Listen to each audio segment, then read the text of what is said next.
Okay, so we're gonna make Play-Doh today, and we're gonna make lavender Play-Doh.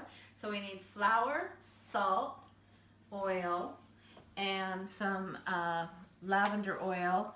And you're supposed to use cream of tartar, but I don't have any cream of tartar. Cream of tartar is something that you wanna have if you're gonna be making Play-Doh a lot. And I would suggest buying it in bulk at some place like Smart and Final, where you can get bigger containers of it, because it's kind of expensive in the little containers.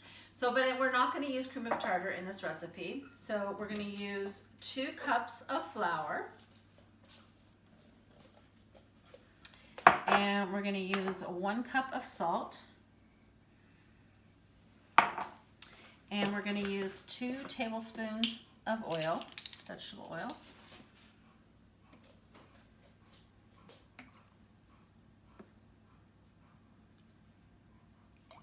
And then you would add the 2 tablespoons of cream of tartar as well. And then for this recipe, we're going to use boiling water. So it's 1.5 cups of boiling water. So what I like about recipes that have boiling water in it is that you can actually do this with the children. You don't have to do it in the kitchen and then bring it out for them. You can actually do it in front of them, so you can have the water already boiled and then add that to it. So I'm going to add, not all of it, I'm going to see if that's enough, and if I need more water, I will add more of that water. Looks like I'm going to need more, so add more.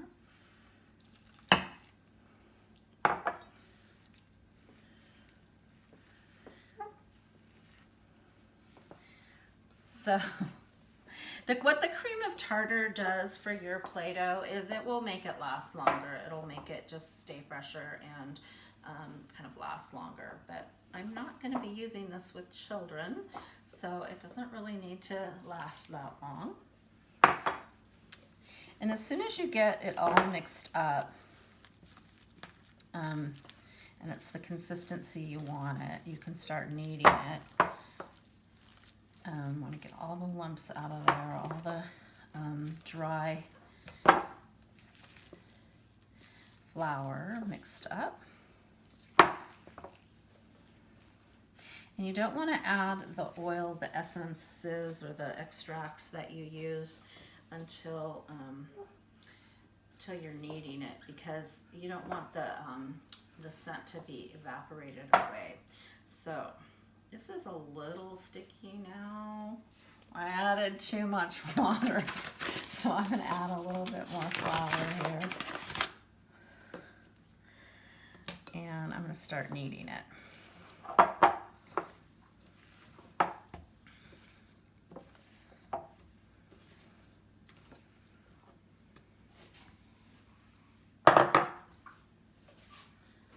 Okay, and then I'm going to add the oil into it now. Get it to smell like lavender. Oh, it smells really good. You can't smell it, but it smells really good.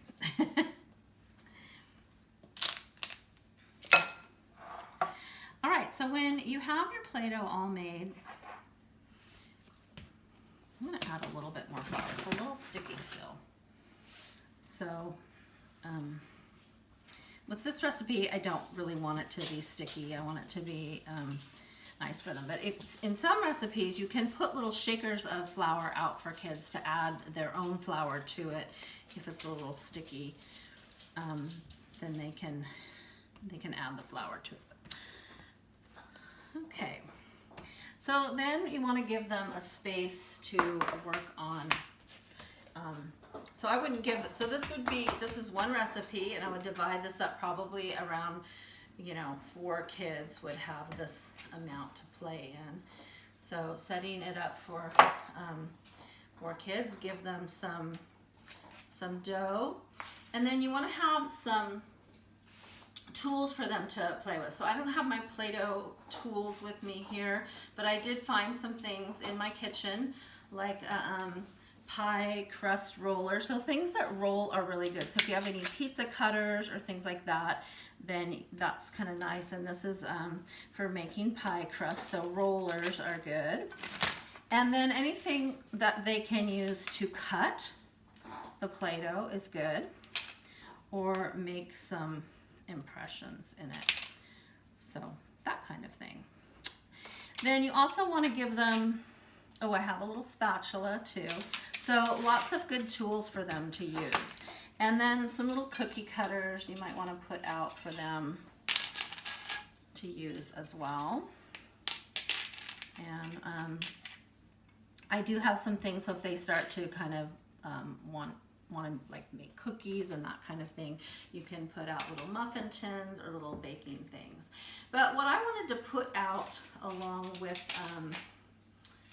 these tools is I wanted to put out some stuff that is kind of related to the lavender dough, like lavender. So things that kids can stick into the dough is good, because they can't necessarily make something out of this that's representational, like a cat or a dog or a person or something like that, but they might want to stick things in. So it's good to have things that they can stick into the Play-Doh. So I have some lavender here. So you can buy lavender that comes in little sachets from Trader Joe's. So I usually take a package from that and I just cut it open and put it into a little bowl for them to use. So then they can kind of add the lavender in there and smell the lavender and really know what lavender feels like and what it looks like. And then maybe some little rocks or something like that so that they can put them in. And I have some little flowers that are not lavender, but they are lavender color.